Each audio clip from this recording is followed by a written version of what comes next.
Diğer arkadaşlarımız bunların bilgileri. Çok fazla tutmayacağım. Milli eğitime bunlar bir katkı yapılmış.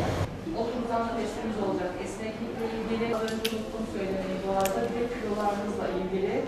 Umarım bu yıl hepimiz için hayırlı bir yıl olur. Sağlıklı, huzurlu bir şekilde geçiririz. Şimdi öğretim modellerinde aslında normal şartlarda kaynak kitap ihtiyacı bir gerekliliktir. Fakat şöyle bir şey var, Milli Eğitim vermiş olduğu kaynak kitaplar da elbette ki ciddi bir öneme sahiptir. Fakat sistemlerin normal şartlarda farklılaşmış olması, önümüzde bazı sınavların oluyor olması, bunların için gerekli olan pratikler, pekiştirmelerin farklı soru tarzlarının tekrar içerik olarak öğrenme temelinde burada bulunmasından dolayı elbette ki kaynak kitap ihtiyaçları mevcut olmuştur.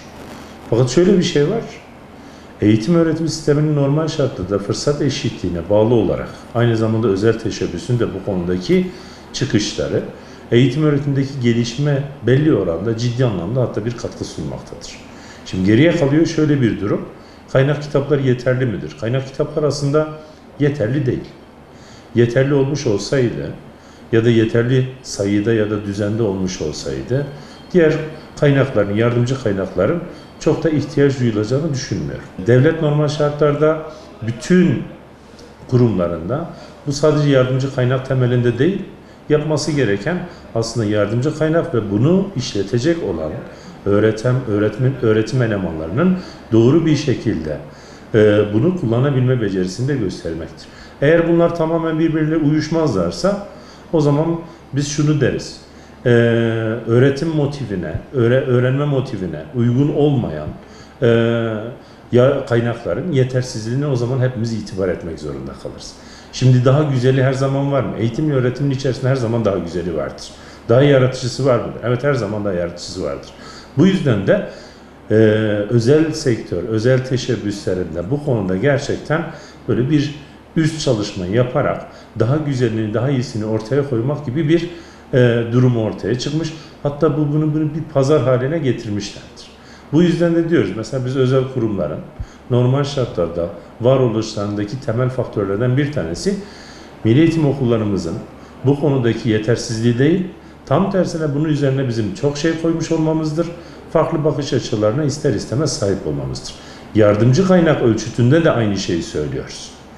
Anlatma motifleri birbirinden farklı, öğrenme motifleri birbirinden farklı olduğu için herkese aynı standartlarda, normal şartlarda bir program uygularsanız belki de bundan karşılık bulamayabilirsiniz. Bu yüzden yardımcı kaynak ihtiyacı elbette ki bir gereklilik haline gelmiş. Fakat durumu olan var, olmayan var, bu ihtiyacı karşılayabilecek olan var, karşılayamayacak olan var.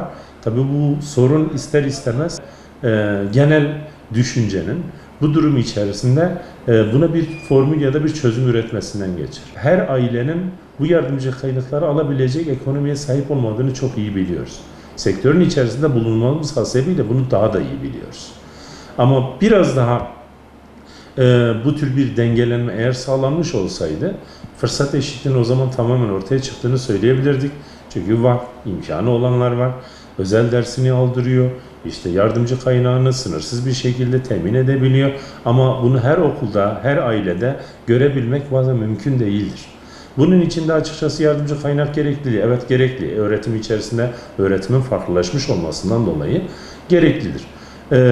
Ama herkesin buna ulaşabildiği konusundaki tereddütlerimizi biz de bir eğitimci olarak, öğretimin ciddi ayağında yer alan insanlar olarak aslında farkındayız ve bunun için de gerçekten bir şeyler yapılması gerektiğine inanıyoruz.